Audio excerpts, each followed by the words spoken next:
আসসালামু আলাইকুম রহমতুল্লাহ। আশা করছি সকল শিক্ষার্থীরা ভালো আছেন। BBA BBS first year principles of accounting বইয়ের সম্পূর্ণ বইয়ের বেসিক থেকে গুরুত্বপূর্ণ 1 নম্বর ক্লাসে সকল শিক্ষার্থীদের স্বাগতম জানাচ্ছি। আমার আজকের এই ক্লাসটা অন্যান্য 20টা ক্লাসের চেয়েও বেশি গুরুত্বপূর্ণ। কেন গুরুত্বপূর্ণ এটা উদাহরণ দিয়ে বলি। যারা বাংলা ইংরেজি পড়তে চান, অ আ ক খ এবিসিডি জানেন না, তারা কি বাংলা ইংরেজি পড়তে পারবেন? পারবেন না। ঠিক একই রকমভাবে যারা প্রিন্সিপালস অফ অ্যাকাউন্টিং বইয়ের বিভিন্ন অধ্যায়ের অঙ্কের সমাধান করতে চান, কিন্তু বেসিক যে বিষয়, যেটা আগে জানাটা বাধ্যতামূলক, এটা জানা নেই, যদি জানা না থাকে তাহলে অ্যাকাউন্টিং বইয়ের কোনো অধ্যায়ের অঙ্কের সমাধান তোমরা পারবে না। আবার আমার এই ক্লাসটা সেকেন্ড ইয়ার ইন্টারমিডিয়েট অ্যাকাউন্টিং বইয়ের প্রথম অধ্যায়ের জন্য খুবই গুরুত্বপূর্ণ। তো এক এক করে এটা আমি তোমাদের বোঝাচ্ছি। কি এমন বেসিক যেটা না জানলে আমরা অ্যাকাউন্টিং বইয়ের কোনো অধ্যায়ের অঙ্কের সমাধান পারবো না? এই যে দেখো, 1 নম্বরে কোন দাখিলা কোন হিসাবে পড়ে। দাখিলার ইংরেজির বাংলা অর্থ ব্যাখ্যা, সকল লেনদেনের জাবেদা দাখিলা। এই 3টা বেসিক তোমাদেরকে সহজে বোঝানোর জন্য আমার প্রথম 2টা ক্লাসই যথেষ্ট। 3টি ক্লাসের প্রয়োজন হবে না, 2টা ক্লাসই যথেষ্ট। শুধু এতটুকু বলবো, ধৈর্য ধরে প্রথম থেকে শেষ পর্যন্ত, বিশেষ করে আমার প্রথম 2টা ক্লাস তোমরা শেষ করো, ইনশাল্লাহ তোমরা পারবে। আচ্ছা, তাহলে আমি মূল আলোচনায় যাচ্ছি। আর আজকের ক্লাসে আমরা কোন দাখিলা কোন হিসাবে পড়ে দাখিলার ইংরেজির বাংলা অর্থ ব্যাখ্যা এটা ভালো করে জানব। 2 নম্বর ক্লাসে সকল লেনদেনের জাবেদা দাখিলা নির্ণয়, এটা নিয়ে আমরা ক্লাস করব। ওকে, মূল আলোচনায় যাওয়ার আগে আমার গুরুত্বপূর্ণ 2টা তথ্য দেওয়ার আছে তোমাদের। আমরা যে বিভিন্ন অধ্যায়ের অঙ্কের সমাধান করব, এগুলো মূলত বিভিন্ন ধরনের ব্যবসায়িক অঙ্ক। যেই অঙ্কের সমাধান করার জন্য আমাদের বলা হয় না কেন, আমরা ধরে নিব ওই অঙ্কের ব্যবসায় প্রতিষ্ঠানের মালিক হলাম। আমি যদি অঙ্কের সমাধান করি তাহলে আমি ধরে নিব যে ওই অঙ্কের ব্যবসা প্রতিষ্ঠানের মালিক হলাম আমি। যদি তুমি অঙ্কের সমাধান করে থাকো তাহলে ধরে নিবে যে ওই অঙ্কের ব্যবসা প্রতিষ্ঠানের মালিক হলে তুমি। আমার এই তথ্যটা কতটুকু কাজে আসবে এটা যখন তোমরা ধারাবাহিক ক্লাসগুলো দেখবে প্রমাণ পেয়ে যাবেন। ওকে, এটা হলো 1 নম্বর তথ্য। 2 নম্বর তথ্য হচ্ছে সব সময় নগদ নিয়ে চিন্তা করবেন। সব সময় নগদ নিয়ে চিন্তা করলে কতটা উপকার এটা আমরা ধারাবাহিক ক্লাসের মধ্যেই জানব। আচ্ছা, তাহলে আজকে আমরা আলোচনা করব কোন দাখিলা কোন হিসাবে পড়ে দাখিলার ইংরেজির বাংলা অর্থ ব্যাখ্যা। তাহলে জেনে নাও, হিসাব হলো 5টা। হিসাব 5টা, সেটা কি কি? এই যে এখানে আছে সম্পদ, ব্যয়, আয়, দায়, মালিকানা সত্ত্ব। এখানে সম্পদের ইংরেজি হচ্ছে অ্যাসেটস, ব্যয়ের ইংরেজি এক্সপেন্স, আয়ের ইংরেজি ইনকাম, দায়ের ইংরেজি লাইবিলিটিস, মালিকানা সত্ত্বের ইংরেজি হচ্ছে ওনার্স ইকুইটি। কোন দাখিলা কোন হিসাবে পড়ে দাখিলার ইংরেজির বাংলা অর্থ ব্যাখ্যা, যে কোনো লেনদেনের জাবেদা দাখিলা নির্ণয়। কেন আমি গুরুত্বপূর্ণ বললাম? কারণ বিভিন্ন অধ্যায়ের যে অঙ্কের সমাধান করার জন্য আমাদের বলা হবে, প্রশ্নের মধ্যে মূলত দাখিলা থাকবে অথবা যে কোনো লেনদেন থাকবে, তারপরে আমাদের বিভিন্ন অঙ্কের সমাধান করার জন্য বলা হতে পারে। আচ্ছা, এখন আমরা জানলাম যে হিসাব 5টা: সম্পদ, ব্যয়, আয়, দায়, মালিকানা সত্ত্ব, assets, expense, income, liabilities, owners equity. আর দাখিলা যে বললাম, যে কোনো দাখিলা এই 5টা হিসাবের মধ্য থেকে যে কোনো একটার মধ্যে পড়বেই, যে কোনো দাখিলা থাক না কেন। এবার আমরা এক এক করে দেখে নিব যে সম্পদের মধ্যে কোন দাখিলা আছে, ব্যয় আয় দায় মালিকানা সূত্রের মধ্যে কোন দাখিলা আছে, আমরা এক এক করে জেনে নিব। ওকে, এই জায়গায় যাবতীয় এসেটস অথবা সম্পদ তোমাদের ব্যাখ্যা করে বোঝাচ্ছে। স্ক্রিনের মধ্যে যা দেখতে পাচ্ছ সবগুলোই সম্পদ। তো বিভিন্ন ধরনের সম্পদ আছে,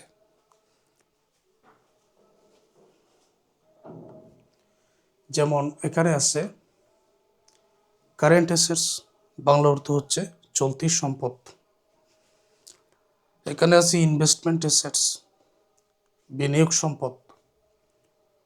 ফিক্সড অ্যাসেটস, স্থায়ী সম্পদ। এখন শুধু আমাদের ব্যাখ্যাটা মনে রাখতে হবে যে কোনটা কোন সম্পদের মধ্যে পড়ে, এটা মনে রাখার উপায়টা কি। তাহলে লক্ষ্য করো, শুরুতে আমরা কারেন্ট অ্যাসেটস অথবা চলতি সম্পদ নিয়ে আলোচনা করব। কারেন্ট অ্যাসেটস অথবা চলতি সম্পদ তাহলে কি? চলতি সম্পদের কিছু বৈশিষ্ট্য আছে, যেমন ব্যবসার মধ্যে এটার হ্রাস বৃদ্ধি আছে, কমতে পারে বাড়তে পারে, হ্রাস বৃদ্ধি আছে। এমন কোনো খাত যেটা থেকে ভবিষ্যতে নগদ টাকা আসবে, সেটা চলতি সম্পদ। তারপর কোনো ব্যয়ের টাকা যদি আমি আগে দিয়ে দিই, এটাও আমার জন্য চলতি সম্পদ। এবার সরাসরি আলোচনা দেখো। যেমন 1 নম্বরে আছে এখানে ক্যাশ ইন হ্যান্ড, বাংলা অর্থ হচ্ছে হাতে নগদ। হাতে নগদ কি? তোমার ব্যবসায়ের মধ্যে যত টাকা নগদ আছে এটাকে বলা হয় হাতে নগদ। এখন আজকে তোমার ব্যবসায়ের মধ্যে ধরে নিলাম আমি 1 লক্ষ টাকা আছে, আগামীকাল সেটা বৃদ্ধি পেয়ে আরও বাড়তে পারে, হ্রাসও পেতে পারে। সুতরাং এটা হ্রাস বৃদ্ধি আছে যেহেতু, তাহলে হাতে নগদ এটা হচ্ছে চলতি সম্পদ। আশা করছি ক্লিয়ার। ক্যাশের ব্যাংক অথবা ব্যাংক জমা, এই যে এখানে ব্যাংক জমা আছে, এটা কিন্তু তোমার ব্যক্তিগত পকেটের ব্যক্তিগত ব্যাংক অ্যাকাউন্ট নয়, এটা হচ্ছে তোমার ব্যবসায়ের। এখন তোমার ব্যবসায়ের টাকা ব্যাংকের মধ্যে জমা, আজকে যদি 1 লক্ষ টাকা থাকে, আগামীকাল তুমি টাকাটা তুলেও আনতে পারো, এমনকি তুমি টাকাটা জমাও রাখতে পারো। সুতরাং এটা হ্রাস বৃদ্ধি আছে, এই জন্য এটা হবে চলতি সম্পদ। তোমাদের মনে থাকবে, শুধু ক্লাসটা আগে শেষ করো। অ্যাকাউন্টস রিসিভেবল, বাংলা অর্থ দেনাদার। তাহলে দেনাদার কি? একটু আগে আমি তোমাদের বলেছিলাম, ব্যবসায় প্রতিষ্ঠানের মালিক নিজেকে ধরে নাও, সব সময় নগদ নিয়ে চিন্তা করো। যেহেতু তুমি নিজেকে ব্যবসা প্রতিষ্ঠানের মালিক ধরে নিছ, আমি যদি তোমাকে এখন প্রশ্ন করি, ব্যবসার মধ্যে যে আয় হয়, কিভাবে তোমার ব্যবসার মধ্যে আয় হয়? তুমি বলবে বিক্রয় করে। যদি উৎপাদনমূলক প্রতিষ্ঠান হয়, মানে ক্রয় বিক্রয়কারী প্রতিষ্ঠান যদি হয়, তাহলে হবে বিক্রয় করে। আর যদি সেবামূলক প্রতিষ্ঠান হয়, তাহলে সেবা প্রদান করে। এখন আরেকটা আলোচনা চলে আসলো, এটা আমি একটু ব্যাখ্যা করি। ক্রয় বিক্রয়কারীর প্রতিষ্ঠান, আমরা যে হাট বাজারে দোকানপাট দেখি, মানে যে সকল ব্যবসা প্রতিষ্ঠান ক্রয় বিক্রয় করে আয় করে, এটা হচ্ছে ক্রয় বিক্রয়কারী প্রতিষ্ঠান। আবার এমন কিছু প্রতিষ্ঠান আছে যেগুলো ক্রয় বিক্রয় করে না, সেবা প্রদান করে আয় করে। লন্ড্রি সার্ভিস কোনো কিছু ক্রয় বিক্রয় করে না। একজন ডাক্তার রোগী দেখে আয় করেন, একজন উকিল ওকালতি করে আয় করেন, কোনো কিছু ক্রয় বিক্রয় করেন না। তো এটা হচ্ছে সেবামূলক প্রতিষ্ঠানের উদাহরণ। আর যারা বিক্রয় করে আয় করে, এটা হচ্ছে ক্রয় বিক্রয়কারী প্রতিষ্ঠানের উদাহরণ। তাহলে ক্রয় বিক্রয়কারী প্রতিষ্ঠান যদি বাকিতে বিক্রয় করে, নগদে বিক্রয় করলে তো নগদ পাবে, বাকিতে বিক্রয় করলে তো নগদ পাবে না। হ্যাঁ, বাকিতে বিক্রয় করলে নগদ পাবে না, এটা ঠিক আছে, কিন্তু একদিন নগদ পাবে। আপাতত কিসের সৃষ্টি হলো? আপাতত এমন একজন ব্যক্তির সৃষ্টি হলো যে ভবিষ্যতে নগদ টাকা দিবে। ব্যবসায় প্রতিষ্ঠান যদি আমার হয়ে থাকে, আমি যদি বাকিতে বিক্রয় করি, তাহলে এমন একজন ব্যক্তির সৃষ্টি হলো যে আমাকে নগদ দিবে, তার নাম দেনাদার। তাহলে বাকিতে বিক্রয়ের কারণে দেনাদারের সৃষ্টি হয়। দেনাদার কি, এটা বুঝতে পারলাম। এখন একটু আগে বলেছিলাম এই যে চলতি সম্পদ, এটার বৈশিষ্ট্য হচ্ছে কোনো খাত থেকে যদি মনে হয় ভবিষ্যতে নগদ টাকা আসবে, তার নাম চলতি সম্পদ। বাকিতে বিক্রয়ের কারণে দেনাদারের সৃষ্টি হলো, দেনাদার তো আমাকে ভবিষ্যতে টাকা দিবে, যেহেতু দেনাদারের কাছ থেকে আমি ভবিষ্যতে নগদ টাকা পাচ্ছি, সুতরাং এটা হচ্ছে চলতি সম্পদ। আশা করছি ক্লিয়ার। স্টক অথবা ইনভেন্টরি, মজুত পণ্য। ডিসেম্বর মাসের 31 তারিখে ব্যবসায় প্রতিষ্ঠানে যে পণ্য মজুত থাকে সেটা হচ্ছে সমাপনী মজুত পণ্য। মজুত পণ্য দুই ধরনের, একটা হলো প্রারম্ভিক মজুত পণ্য আর একটা হচ্ছে সমাপনী মজুত পণ্য। ডিসেম্বরের 31 তারিখে যেটা মজুত থাকে, এই ডিসেম্বরের 31 তারিখের যে পণ্যটা, এটা বিক্রয় করে পরের বছরে নগদ টাকা আসবে। যেহেতু নগদ আসবে, এই জন্য এটা চলতি সম্পদের মধ্যে পড়ে। আশা করছি ক্লিয়ার। প্রিপেইড এক্সপেন্স, বাংলা অর্থ হচ্ছে অগ্রিম ব্যয়। আমি একটু আগে বলেছিলাম প্রিপেইড মানে তো অগ্রিম। তার আগে তোমার কাছে প্রশ্ন, ধরে নিলাম যে এখন পর্যন্ত তুমি কিছুই জানো না। বলেছিলাম ব্যবসার মালিক তুমি নিজেকে ধরে নাও। তো যদি প্রশ্ন করি তোমার ব্যবসার মধ্যে কি কি ব্যয় থাকতে পারে আমাকে বলো, আমি জানি তুমি উত্তর দিতে পারবে যে তুমি তোমার ব্যবসায়ের কর্মচারীদের বেতন দাও, এটাও একটা ব্যয়। দোকানের ভাড়া দিচ্ছ, এটাও একটা ব্যয়। ওই ব্যয়ের টাকাটা যদি তুমি আগে দিয়ে দাও, মানে সময় হওয়ার আগে যদি দিয়ে দাও, তাহলে সেটা সম্পদ। এই জন্য প্রিপেইড অথবা অগ্রিম পরে যদি ব্যয় জাতীয় কোনো শব্দ থাকে, তাহলে সেটা সম্পদ হয়ে যায়। যেমন অগ্রিম বেতন, অগ্রিম ভাড়া, অগ্রিম মজুরি, তখন এটা চলতি সম্পদ। এটা মনে রেখো। অ্যাক্রুয়েড ইনকাম, বকেয়া আয়। বকেয়া মানে বাকি আছে এমন। একজন ব্যক্তির কি কি আয় থাকতে পারে, যেমন আমি ধরে নিলাম কমিশন প্রাপ্তি। প্রাপ্তি মানে পেয়েছি, কমিশন পেয়েছি মানে নগদ পেয়েছি, নগদ আসলেই আয়।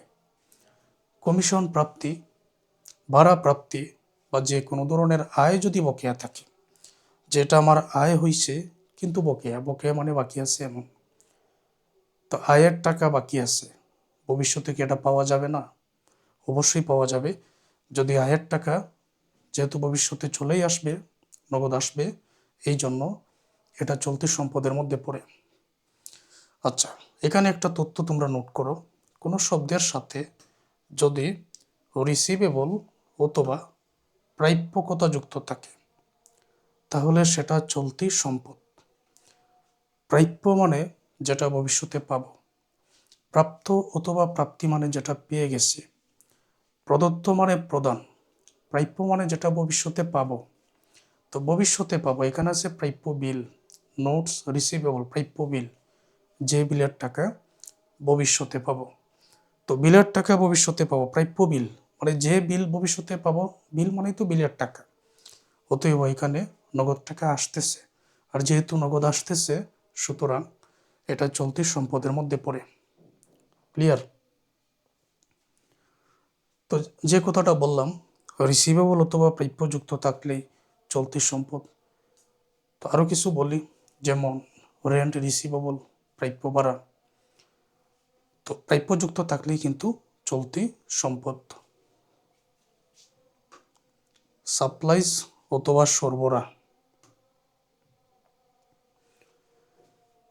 খাতা কলম, পেন্সিল, এই জাতীয় অফিস সামগ্রী বা সরবরাহ যেগুলো তোমার অফিসের মধ্যে মজুদ থাকে, যেগুলো মজুদ থাকে এগুলাই চলতি সম্পদ।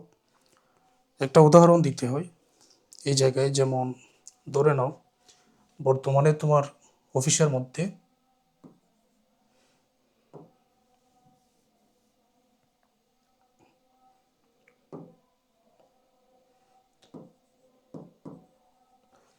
5,000 টাকার সাপ্লাইজ বর্তমানে আছে। তোমার অফিসের মধ্যে যত টাকার সাপ্লাইজ বর্তমানে আছে এটাই সম্পদ। এখন কেন আমি এটা লিখলাম? 5,000 টাকার মধ্য থেকে 2,000 টাকার সাপ্লাইজ ব্যবহার হয়ে গেছে। যেই পরিমাণ সাপ্লাইজ তোমার ব্যবহার হয়ে যায় এটা হচ্ছে সাপ্লাইজ এক্সপেন্স অথবা সরবরাহ খরচ বা সামগ্রী খরচ, এইটা ব্যয়ের মধ্যে পড়ে। তাহলে আমার এখানে বোঝানোর উদ্দেশ্য হচ্ছে যেই পরিমাণ মজুদ আছে তুমি এখনো ব্যবহার করো নাই, যেই পরিমাণ থাকবে সেটাই সম্পদ, আর যেটা তুমি ব্যবহার করবে সেটাই ব্যয়। যেমন শুধুমাত্র সাপ্লাইজ আছে, সাপ্লাইজ বা সরবরাহ, সাপ্লাইজের আরও একটা নাম আছে, সাপ্লাইজ অন হ্যান্ডও বলা যায়। তো সাপ্লাইজ অথবা সাপ্লাইজ অন হ্যান্ড যদি থাকে তখন আমি ধরে নিব যে এটা কি, এটা মজুদ আছে। আর যদি বলে যে এটা থেকে ব্যবহার হয়ে গেছে 2,000 1,000 টাকা, তো যেই পরিমাণ ব্যবহার হয়ে যাবে এইটা আমি ধরে নিব ব্যয় হয়ে গেছে। ক্লিয়ার এটা? আচ্ছা, এটা এতটুকু তো আমরা বুঝতে পারলাম। এবার ইনভেস্টমেন্ট অ্যাসেটস, ভবিষ্যতে মুনাফা পাওয়ার জন্য, ভবিষ্যতে লাভের জন্য আজকে যদি আমি কোথাও টাকা রাখি তার নাম বিনিয়োগ। সরকারি কোনো সিকিউরিটিতে যদি আমি টাকাটা জমা রাখি ফলে 5% 10% মুনাফা পাওয়া যাবে, তো এই যে টাকাটা আমি রাখলাম বা বিভিন্ন জায়গা, বিভিন্ন খাত আছে, বিভিন্ন ফান্ড আছে, যদি টাকাটা রাখি তার নাম বিনিয়োগ। আমি যে টাকাটা রাখলাম এটা মূলত আমি বিনিয়োগ করলাম। তো বিনিয়োগ করে সম্পদের মধ্যে, আবার বিনিয়োগ করার কারণে যে মুনাফাটা আমি পাচ্ছি সেটা পরে আয়ের মধ্যে। এবার সরাসরি আছে এখানে ইনভেস্টমেন্ট। ইনভেস্টমেন্ট বাংলা অর্থ হচ্ছে বিনিয়োগ। তো বিনিয়োগটা কি? ভবিষ্যতে মুনাফার আশায় আজকে কোথাও টাকা রাখা, এটা হচ্ছে বিনিয়োগ। সরকারি কোনো সিকিউরিটিতে যদি তুমি টাকা জমা রাখো মুনাফার আশায়, তো এটা মূলত তুমি বিনিয়োগ করলে। ঠিক আছে? তো এটা হচ্ছে বিনিয়োগ। চলতি সম্পদের বৈশিষ্ট্য ব্যাখ্যা, বিনিয়োগের বৈশিষ্ট্য ব্যাখ্যা সবই আমরা জানলাম। এবার আমরা স্থায়ী সম্পদ নিয়ে আলোচনা করব। স্থায়ী সম্পদের একটা বৈশিষ্ট্য হচ্ছে 1 বছরের চাইতে বেশি সময় পর্যন্ত ব্যবসায় ব্যবহার করা যায়। এটা হচ্ছে স্থায়ী সম্পদ। যেমন এখানে বিল্ডিং থেকে একেবারে ডেলিভারি ভ্যান পর্যন্ত আগে চলে আসা, বিল্ডিং, দালানকোঠা, ল্যান্ড, ভূমি, ফার্নিচার, আসবাবপত্র, ইকুইপমেন্ট, যন্ত্রপাতি, machinery, machine, delivery van, van গাড়ি, এগুলোর নাম দেখেই তো বোঝা যাচ্ছে যে এগুলো ব্যবসায়ের মধ্যে 1 বছরের চাইতে বেশি সময় পর্যন্ত ব্যবহার করা যায়। নাম দেখেই তো বোঝা যাচ্ছে। অতএব এগুলো স্থায়ী সম্পদ। কিন্তু শেষের যেটা এই জায়গায় আছে গুডউইল অথবা সুনাম। সুনাম এটা স্থায়ী সম্পদের মধ্যে পড়ে কিভাবে? যেই ব্যবসা প্রতিষ্ঠানের সুনাম বেশি এটার বিক্রয় বেশি, আর যেটার বিক্রয় বেশি এটার মধ্যে ব্যবসায় নগদ টাকা বেশি আসবে, যার কারণে সুনামটাই একটা সম্পদ। এই সুনামকে তুমি স্পর্শ করতে পারবে না, এই জন্য এটাকে অস্পর্শনীয় সম্পদও বলা হয়। আবার সুনামটা ব্যবসায়ের মধ্যে 1 বছরের চাইতে বেশি সময় পর্যন্ত থাকতে পারে, এই জন্য এটাকে স্থায়ী সম্পদও বলা হয়। স্থায়ী সম্পদও বলা হয়, অস্পর্শনীয় সম্পদও বলা হয়। আশা করছি ক্লিয়ার। সম্পদ নিয়ে তোমাদের আর কোনো সমস্যা নেই। সম্পূর্ণ ক্লাসটা শুধু একবার শেষ করো, বুঝবে না এরকম কিছু নাই। এবার আমরা যাবতীয় ব্যয় নিয়ে আলোচনা করব। তো ব্যয় তো ব্যয়ই, মানে যেগুলোর মাধ্যমে ব্যবসা থেকে নগদ চলে যায় সেগুলোই তো ব্যয়। ওকে, এখন আমরা দেখি যেগুলোর মাধ্যমে আসলে নগদ যায় কিনা। এখানে আছে 1 নম্বরে পারচেজ, ক্রয়। ব্যবসায়ের মালিক নিজেকে ধরে আমি যদি এখন ক্রয় চিন্তা করি তার মানে আমি নিজে ক্রয় করেছি। তো নিজে যেহেতু ক্রয় করেছি নগদ চলে গেছে, সুতরাং ব্যয়। এখানে আছে ওয়াইজেস অথবা মজুরি। শ্রমিকের মজুরি যদি আমি দিয়ে দিই নগদ তো আমার চলে গেছে, সুতরাং এটা ব্যয়। রেন্ট এক্সপেন্স, ভাড়া। দোকানের ভাড়া যদি আমি দেই নগদ তো চলে গেছে, তাই না? সুতরাং এটা ব্যয়। স্যালারি অথবা বেতন, কর্মচারীর বেতন যদি আমি দেই নগদ চলে যাবে, সুতরাং এটা ব্যয়। অ্যাডভার্টিজমেন্ট, বিজ্ঞাপন, তো বিজ্ঞাপনটা ব্যয়ের মধ্যে পড়ে কিভাবে? আমার ব্যবসায়ের পণ্য ভোক্তাদেরকে জানানোর জন্য যে প্রচার করা হয় তার নাম বিজ্ঞাপন। তো বিজ্ঞাপন এমনি এমনি হবে না, খরচ করতে হয়, নগদ চলে যায়। তো নগদ যেহেতু চলে যায়, সুতরাং এটা ব্যয়। অ্যাপ্রেন্টিসশিপ অ্যালোওয়েন্স, শিক্ষানবিশ ভাতা। ব্যবসায়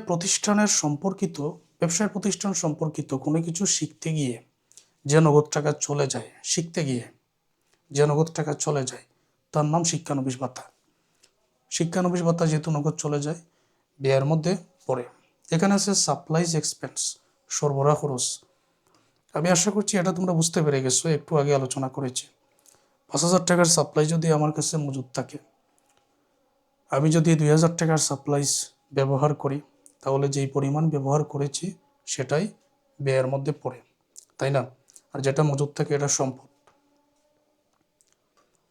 ওপেনিং ইনভেন্টরি, প্রারম্ভিক মজুদ পণ্য। জানুয়ারি মাসের 1 তারিখে যে পণ্য ব্যবসায়ের মধ্যে থাকে তার নাম প্রারম্ভিক মজুদ পণ্য। জানুয়ারি মাসের 1 তারিখে ধরে নাও ব্যবসায়ের শুরু। আমি যদি আয় করতে চাই তাহলে তো আমাকে বিক্রি করতে হবে।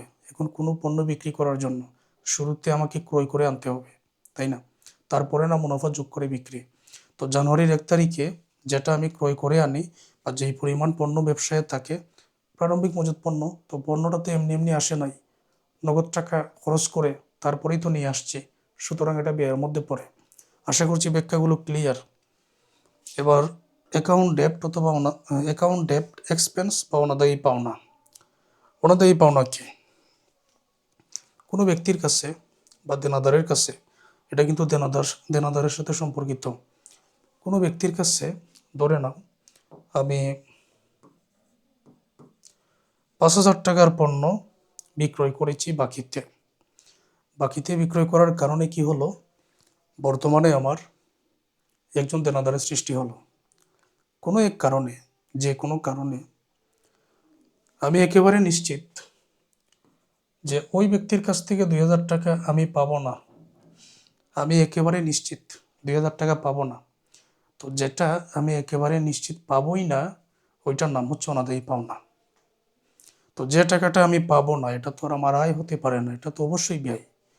তো একজনের কাছে 5,000 পাবো, এখন 2,000 পাবো না, সুতরাং এটা আমার জন্য ব্যয়, এটার নাম হচ্ছে অনাদায়ী পাওনা।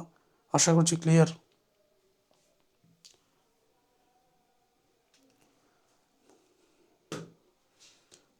ডেপ্রিসিয়েশন, অবচয়। অবচয়টা কি? স্থায়ী সম্পদ ব্যবহার করার কারণে যে ব্যয় হয় তার নাম অবচয়। উদাহরণ দিই, অনেক কিছু বোঝাতে হবে, তবে বুঝবো না, তোমরা যে বুঝবে না এরকম কিছু নাই, সবই বুঝতে পারবে। ডেপ্রিসিয়েশন, অবচয়। ব্যবসায়ের প্রয়োজনে 10,000 টাকার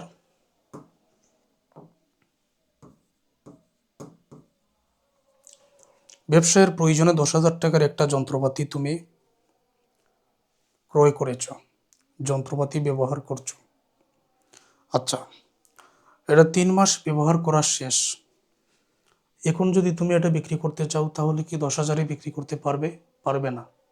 একটা উদাহরণস্বরূপ ধরে নিলাম যে আমি এটা 7,000-এ বিক্রি করা যাবে। কত টাকা কম? 3,000 টাকা কম। কেন 3,000 কমে গেল? ব্যবহার করার কারণে কমে গেল। তাহলে স্থায়ী সম্পদ ব্যবহারের কারণে এই যে ব্যয়টা হচ্ছে, এই যে মূল্যটা কমে যাচ্ছে, তার নাম অবচয়। কেন ব্যবসার প্রতিষ্ঠানে অবচয়ের হিসাব রাখতে হবে? কেন? এটা আমি ব্যবহার করছি, ব্যয় হয়ে যাচ্ছে, এটার নাম অবচয়, কিন্তু ব্যবসার মধ্যে কেন আমি হিসাবটা রাখবো? আচ্ছা, এটা আমি তোমাদের বোঝাই। এখন এই যে যন্ত্রপাতি 10,000 টাকায় ক্রয় করা হয়েছে, এটার মূল্য হ্রাস পাচ্ছে। এটা সব সময় ব্যবহার করা যাবে না। এমনও দিন আসবে যে এটা একেবারে অচল হয়ে পড়েছে, এটার ব্যবহার করা যাচ্ছে না। এই যে একেবারে অচল হয়ে পড়েছে, ব্যবহার করা যাচ্ছে না, তখন আরও একটা যন্ত্রপাতির প্রয়োজন নিশ্চয়ই। আরও একটা 10,000 টাকা দামের যন্ত্রপাতি ক্রয় করতে হলে কি করতে হবে? নগদ টাকা লাগবে। নগদ টাকা কোথায় থেকে যাবে? নগদ টাকা ব্যবসা থেকে যাবে। যেহেতু নগদ টাকা ব্যবসা থেকে যাবে, তাহলে তো এটার হিসাব রাখার প্রয়োজন আছে, যেটা কি পরিমাণ ব্যয় হচ্ছে, কারণ এটা সরাসরি ব্যবসায়ের সম্পদকে প্রভাবিত করে। ক্লিয়ার বিষয়টা? এই জন্য অবচয়ের হিসাবটা করা হয়।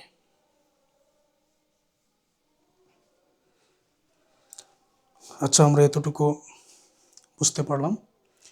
এবার দেখো,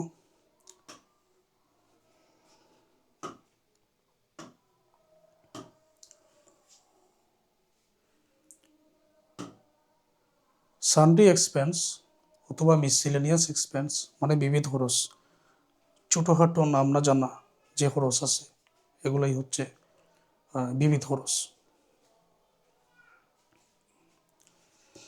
ইন্টারেস্ট অন লোন,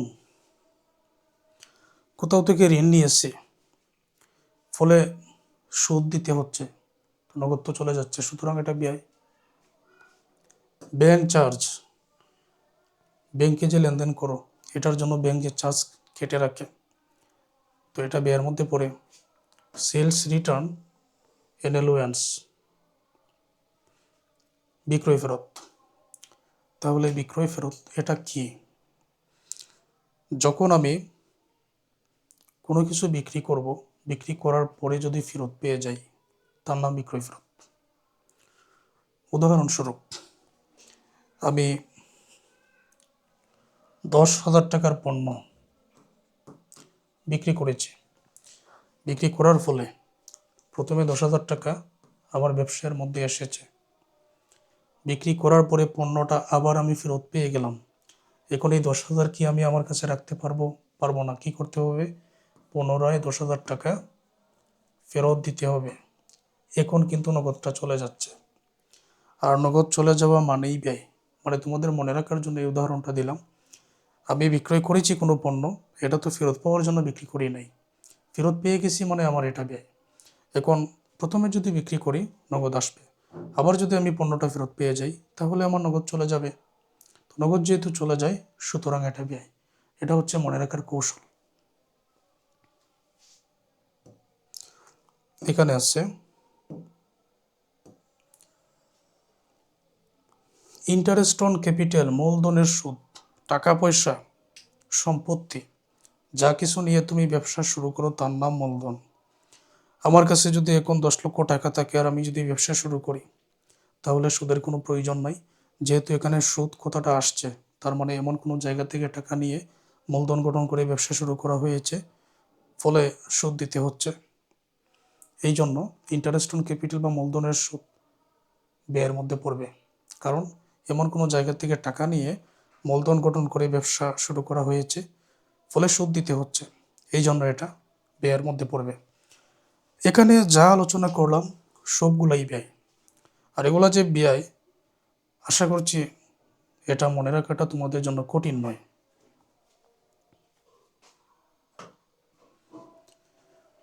এখন আমরা যাবতীয় আয় নিয়ে আলোচনা করব।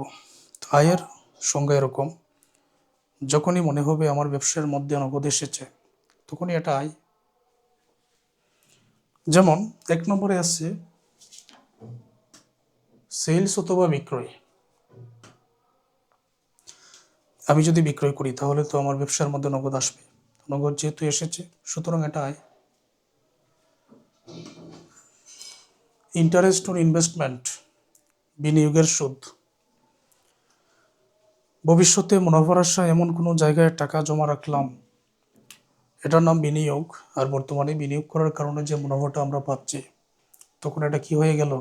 বর্তমানে এটা আয় হয়ে গেল।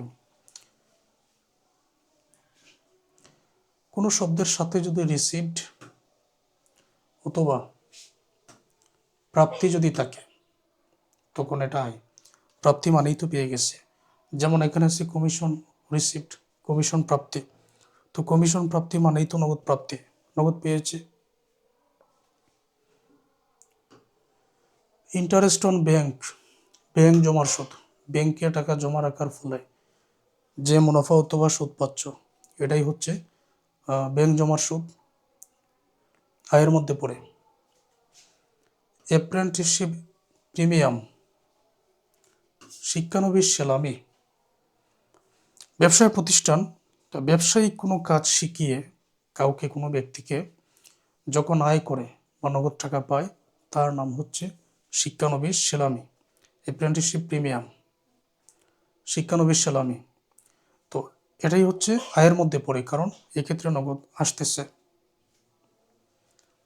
ইন্টারেস্ট রিসিভড, যেহেতু রিসিভড আছে তার মানে এটা প্রাপ্তি, আয়ের মধ্যে পড়বে। ডিভিডেন্ড রিসিভড, লভ্যাংশ প্রাপ্তি, রিসিভড যেহেতু আছে এটা আয়ের মধ্যে পড়বে। ইন্টারেস্ট অন ড্রয়িং, উত্তোলনের সুদ। উত্তোলন মানে হচ্ছে টাকা তোলা। তোমার ব্যবসা থেকে কি পরিমাণ টাকা তুলতেছো এটা হলো উত্তোলন। এখন তুমি তোমার ব্যবসা থেকে যে কোনো সময় টাকা তুলতে পারো, সুদের কোনো প্রশ্নই আসে না। তাহলে এখানে সুদ আসলো কেন? এটার মানে যে টাকাটা তুলে এমন কোনো জায়গায় তুমি বিনিয়োগ করেছো বা এমন কোনো জায়গায় তুমি রেখেছো, ফলে সুদের টাকা আসতেছে। তো এটাই হচ্ছে ইন্টারেস্ট অন ড্রয়িং বা উত্তোলনের সুদ। এখন টাকাটা তুলে যদি এমন কোনো জায়গায় বিনিয়োগ করো, ফলে সুদ আসতেছে, তখন তো এটা আয়। আর এমনিতে তোমার ব্যবসা থেকে তুমি যে কোনো সময় টাকা তুলতে পারো, তখন তো আর এটা সুদের কোনো প্রশ্নই আসে না, তাই না? এই জন্য চিন্তা করলে একেবারে সহজ। তো উত্তোলনের সুদ এটা আয়ের মধ্যে পড়ে কেন? কারণ আমি টাকা তুলতে সুদের প্রয়োজন নাই, টাকা তুলে যদি কোথাও বিনিয়োগ করি ফলে এটা সুদ আসবে, এই জন্য এটা আয়ের মধ্যে পড়ে। পারচেজ রিটার্ন এন্ড অ্যালোয়ান্স, ক্রয় ফেরত। আমি যদি কোনো কিছু ক্রয় করতে চাই তাহলে নগদ যাবে। 5,000 টাকার পণ্য ক্রয় করেছি, যে কোনো কিছু আমি ক্রয় করেছি, নগদ কিন্তু আমার চলে গেছে। যে কোনো প্রোডাক্ট পণ্য ক্রয় করার পরে আমি পণ্যটা ফেরত দিয়ে দিছি, যেহেতু ফেরত দিয়ে দিছি পণ্যটা, পুনরায় 5,000 টাকা আমার কাছে চলে আসছে। তো যেহেতু নগদ টাকা চলে আসছে, নগদ আসা মানেই আয়। এটা হলো মনে রাখার উপায়, এবং আমি আশা করছি তোমাদের মনে থাকবে আমার এই ব্যাখ্যা। এখানে আছে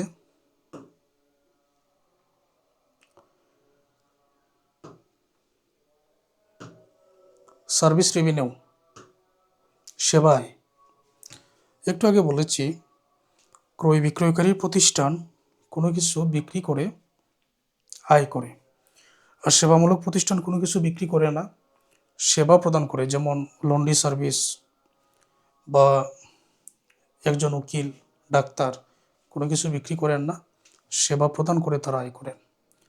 তো সেবা প্রদান করলে যে আয় হয় এটাকে বলা হয় সেবা আয়। তাহলে আয়গুলো আমাদের শেষ। এবার আমরা দায়সমূহ নিয়ে আলোচনা করব। লাইবিলিটিস, দায় দুই ধরনের। কারেন্ট লাইবিলিটিস, চলতি দায়। লং টার্ম লাইবিলিটিস, দীর্ঘমেয়াদী দায়। চলতি দায়, যে দায়গুলো 1 বছরের ভিতরে পরিশোধ করতে হয়। আর দীর্ঘমেয়াদী দায়, যেগুলো পরিশোধ করতে মানে 1 বছরের চাইতে বেশি সময় পর্যন্ত সময় লাগে। এখন অ্যাকাউন্টস পেবল, পাওনাদার। পাওনাদার মানে যে ব্যক্তি তোমার কাছে টাকা পাবে। তুমি হলে একজন ব্যবসায়ী, আমি নিজেকে একজন ব্যবসায়ী ধরে নিলাম, তো যে ব্যক্তি আমার কাছে টাকা পাবে তার নাম পাওনাদার। আবার এই পাওনাদারের টাকা 1 বছরের মধ্যে পরিশোধ করতে হবে। ব্যাংক ওভারড্রাফট, ব্যাংক জমাতিরিক্ত। ব্যাংকে যত জমা আছে তার চেয়ে অতিরিক্ত টাকা যদি ব্যাংক থেকে তুলো তার নাম ব্যাংক জমাতিরিক্ত।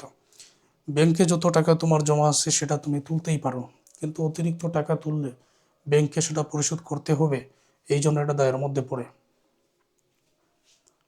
অ্যাকুরেট এক্সপেন্স, বকেয়া খরচ। অ্যাকুরেট বা বকেয়া পরে যদি ব্যয় জাতীয় শব্দ থাকে তাহলে সেটা দায়। যেমন বকেয়া বেতন, বকেয়া ভাড়া। মানে বকেয়া মানে বাকি আছে এমন, যে বেতনের টাকা বকেয়া আছে কিন্তু পরিশোধ করতে হবে, এটা কি? এটা দায়ের মধ্যে পড়ে। কর্মচারী বেতন যদি বকেয়া থাকে তাহলে মাস পরে টাকাটা পরিশোধ করতে হবে, এই জন্য এটা দায়ের মধ্যে পড়ে। ঠিক একই রকমভাবে ইন্টারেস্ট পেবল, বকেয়া সুদ। বকেয়া যুক্ত থাকলে, সুদ যেটা এটা তো ব্যয়, বকেয়া যুক্ত থাকলেই কিন্তু দায়ের মধ্যে পড়বে। আনঅন রেভিনিউ, অনুপার্জিত আয়। অনুপার্জিত আয়কে কোনো ব্যক্তিকে আমি সেবা প্রদান করব, লন্ড্রি সার্ভিস বা যে কোনো সেবামূলক ব্যবসায় প্রতিষ্ঠানের উদাহরণ হিসেবে ধরে নাও, সেবা প্রদান করব, সেবা প্রদান করে পাওয়া যাবে 5,000 টাকা। এখনো সেবা প্রদান করি নাই, মনে করো সেবা প্রদান করব আগামী মাসে, আজকেই ওই ব্যক্তি আমাকে 5,000 টাকা দিয়ে গেলেন, এটা কি আমার আয় হয়ে গেছে? হ্যাঁ, আমি আয়ের টাকা পেয়ে গেছি, এটা ঠিক, কিন্তু এখনো সেবা প্রদান করি নাই। যতক্ষণ না আমি সেবা প্রদান করতেছি ততক্ষণ যাবত আমি দায়বদ্ধ, কারণ ওই ব্যক্তি চাইলে টাকাটা আমার কাছ থেকে নিয়ে যেতে পারে, এখনো আমার আয় হয়ে নাই। এটাই হচ্ছে আনান রেভিনিউ অথবা অনুপার্জিত আয়। একেবারে ফার্স্ট ইয়ার থেকে ফাইনাল ইয়ার পর্যন্ত বিভিন্ন গাণিতিক সাবজেক্টের মধ্যে এই ব্যাখ্যাটা তোমাদের কাজে আসবে। মানে এতক্ষণ পর্যন্ত আমি যা আলোচনা করছি এগুলো তোমাদের খুব কাজে আসবে। তাহলে আনান রেভিনিউ বা অনুপার্জিত আয়, এটা দায়ের মধ্যে পড়ে। ক্লিয়ার?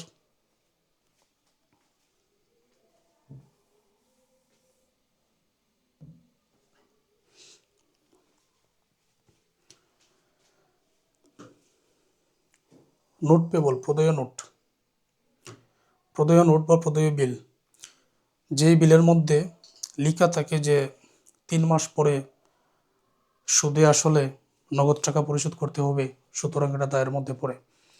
এখন পর্যন্ত যা আলোচনা করলাম এগুলো হচ্ছে চলতি দায়। এবার লং টার্ম লাইবিলিটিস, দীর্ঘমেয়াদী দায়, যেমন লোন অথবা ঋণ। এই লোন অথবা ঋণ এটা তো 2 বছরের জন্য হতে পারে, তাহলে 1 বছরের চাইতে বেশি সময়, এই জন্য এটা দীর্ঘমেয়াদী দায়। মর্টগেজ লোন অথবা বন্ধকি ঋণ, এটাও তো 1 বছরের চাইতে বেশি সময় পর্যন্ত সময়ের জন্য হতে পারে, এই জন্য এটাও দীর্ঘমেয়াদী দায়। ডিবেঞ্চার অথবা ঋণপত্র, ঋণপত্র ইস্যু করে কোম্পানি মূলধন গঠন করে। এই ঋণপত্র মানে এমন একটা বিলের মাধ্যম বা বিলের কাগজ যেটা ইস্যু করে কোম্পানি ঋণ নিয়ে ব্যবসা পরিচালনা করে, আর যাদের কাছ থেকে এই বিলের টাকা মানে এই বিলটা ঋণপত্রটা ইস্যু করে নগদ টাকা সংগ্রহ করে তাদেরকে একটা ইন্টারেস্ট দেয়। তো এটা 1 বছরের চাইতে বেশি সময় পর্যন্ত সময়ের জন্য হতে পারে, এই জন্য এটা দীর্ঘমেয়াদী দায়ের মধ্যে পড়ে। বিষয়গুলো একেবারেই ক্লিয়ার। এবারে খুবই গুরুত্বপূর্ণ ওনার সিকিউরিটি, মালিকানা সত্ত্ব। মালিকানা সত্ত্ব, সত্ত্ব মানে অধিকার, যেগুলোতে মালিকের অধিকার আছে। তো আমি যদি এক এক করে দেখাই, ক্যাপিটাল অথবা মূলধন। মূলধন কি? নগদ টাকা পয়সা, যন্ত্রপাতি, সম্পদ, যা কিছু নিয়ে ব্যবসা শুরু করা হয় তার নাম মূলধন। তো মালিক কে নিয়ে মূলধন গঠন করে ব্যবসা শুরু করবে, এটা সম্পূর্ণ মালিকের অধিকার, এই জন্য এটা মালিকানা সত্ত্ব। ড্রয়িং বা উত্তোলন, উত্তোলন মানে টাকা তোলা, মালিক ব্যবসা থেকে যখন তখন টাকা তুলতে পারে, এটা মালিকের অধিকার, সুতরাং এটা মালিকানা সত্ত্ব। জেনারেল রিজার্ভ, সাধারণ সঞ্চিতি, ব্যবসায়ের আয় থেকে নির্দিষ্ট পরিমাণ টাকা সঞ্চয় করে রাখার নাম সাধারণ সঞ্চিতি, এটা সম্পূর্ণ মালিকের অধিকার, এই জন্য এটা মালিকানা সত্ত্বের মধ্যে পড়ে। ইনকাম ট্যাক্স, আয়কর, ব্যবসায়ের মধ্যে যে আয় হয়েছে সরকারকে যে ট্যাক্স অথবা কর দিতে হয় এটাই হচ্ছে ইনকাম ট্যাক্স। কি পরিমাণ কর দিবে এটা সম্পূর্ণ মালিকের অধিকার। আচ্ছা, এখন গুরুত্বপূর্ণ একটা আলোচনা আছে এখানে। আগামী ক্লাসগুলোতে রেওয়া মিল বা টিয়াল ব্যালেন্স নামে একটা ম্যাথ আছে, এমনকি এটা আরো বিভিন্ন অধ্যায়ের মধ্যে তোমাদের কাজে আসবে। তো রেওয়া মিলের দুইটা দিক আছে, দুইটা দিক, একটা হচ্ছে ডেবিট, আরেকটা হচ্ছে ক্রেডিট। 5টা হিসাব এখন পর্যন্ত তোমাদের আলোচনা করে বুঝিয়ে দিয়েছি। সম্পদ, ব্যয়, আয়, দায়, মালিকানা সত্ত্ব। রেওয়া মিলের মধ্যে সম্পদ এবং ব্যয় ডেবিটে, আয়, দায়, মালিকানা সত্ত্ব ক্রেডিটে। মানে যত প্রকার সম্পদ আর ব্যয় আছে এটা রেওয়া মিলে ডেবিটে, এগুলো আগামী ক্লাসে আসবে।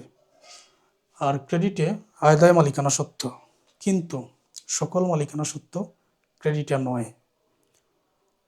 যাবতীয় সম্পদ ব্যয় ডেবিট, আয় দায় ক্রেডিট, মালিকানা সত্ত্ব ক্রেডিট, কিন্তু সকল মালিকানা সত্ত্ব নয়। যেই মালিকানা সত্ত্ব মালিকের অধিকার বা ব্যবসায় টাকার পরিমাণ বৃদ্ধি করবে, যেটা বৃদ্ধি করবে এটাই ক্রেডিট, এটা হবে ক্রেডিট। আর যেটা হ্রাস করবে এটা কি? এটা হয়ে যাবে ডেবিট। এখন আমি তোমাদের উদাহরণ দিয়ে বলি, লক্ষ্য করো। ক্যাপিটাল মূলধন, কত টাকা নিয়ে ব্যবসা শুরু করেছ, যত বেশি টাকা নিয়ে ব্যবসা শুরু করবেন মালিকের অধিকার বৃদ্ধি পাবে। এটা মালিকানা সত্ত্ব বৃদ্ধি পাচ্ছে, সুতরাং এটা রেওয়া মিলে কি হবে? এটা রেওয়া মিলে হয়ে যাবে ক্রেডিট। ড্রয়িং উত্তোলন, উত্তোলন মানে টাকা তোলা। তো ব্যবসা থেকে যদি তুমি টাকাটা তুলে নাও তাহলে নগদ হ্রাস পাবে। নগদ যেহেতু হ্রাস পাবে তাহলে এটা মালিকের অধিকার কমিয়ে দিচ্ছে। কমিয়ে দিচ্ছে মানে এই জন্য এটা ডেবিট। তো অনেক এই জন্য কেউ যদি প্রশ্ন করে ড্রয়িং কোন হিসাবের মধ্যে পড়ে, তুমি বলবে বিপরীত মালিকানা সত্ত্ব। কেন? কারণ এটা মালিকানা সত্ত্ব হ্রাস করতেছে। জেনারেল রিজার্ভ, সাধারণ সঞ্চিতি। ব্যবসার মধ্যে যে আয় হয়, আয়ের টাকা তুমি যে সঞ্চয় করে রাখতেছ, এতে তোমার মালিকানা সত্ত্ব বৃদ্ধি পাচ্ছে। যেহেতু মালিকানা সত্ত্ব বৃদ্ধি পাচ্ছে, এই জন্য মালিকানা সত্ত্ব বৃদ্ধি পেলে এটা ক্রেডিট, মানে জেনারেল রিজার্ভ, সাধারণ সঞ্চিতি, এটা ক্রেডিট হয়ে যাবে। ঠিক আছে। ইনকাম ট্যাক্স, আয়কর। তুমি যদি সরকারকে কর দিয়ে দাও তাহলে তোমার ব্যবসা থেকে নগদ চলে যাবে, হ্রাস পাবে, ফলে মালিকানা সত্ত্ব হ্রাস পাবে। তো ইনকাম ট্যাক্সের মাধ্যমে, আয়করের মাধ্যমে যেহেতু নগদ চলে যাচ্ছে, তো এই জন্য মালিকানা সত্ত্ব হ্রাস পাচ্ছে, ডেবিট। তাহলে আমরা কি বুঝলাম? এগুলোর মধ্য থেকে এই ক্যাপিটাল এবং জেনারেল রিজার্ভ, এই দুইটা মূলধন আর সাধারণ সঞ্চিতি মালিকানা সত্ত্ব বৃদ্ধি করে, এই জন্য এটা রেওয়া মিলে ক্রেডিট। আর ড্রয়িং আর ইনকাম ট্যাক্স মালিকানা সত্ত্ব হ্রাস করে, এই জন্য এটা রেওয়া মিলে ডেবিট। শিক্ষার্থীরা, এই ক্লাসটা খুবই গুরুত্বপূর্ণ ছিল তোমাদের জন্য। এবার তোমরা দেখবে 2 নম্বর ক্লাসটা যদি মনোযোগ দিয়ে দেখে নাও, কতটা সহজে এক একটা অধ্যায়ের ক্লাস তোমরা শেষ করতে পারো শুধুমাত্র আমার ক্লাসগুলো দেখে। তো যারা প্রিমিয়াম প্রস্তুতি নিতে চান, এই যে আমার হোয়াটসঅ্যাপ নাম্বার এখানে আছে, এই নম্বরে যোগাযোগ করে আমার অনলাইন পেইড কোর্সে ভর্তি হতে পারো। নিজেরা যদি ভর্তি হয়ে থাকো তাহলে তোমাদের সহপাঠী যারা আছে তাদেরকেও বলবেন, তারাও যাতে অনলাইন পেইড কোর্সে ভর্তি হয়ে প্রিমিয়াম প্রস্তুতি নিতে পারে। ধন্যবাদ সবাইকে ক্লাসটা দেখার জন্য।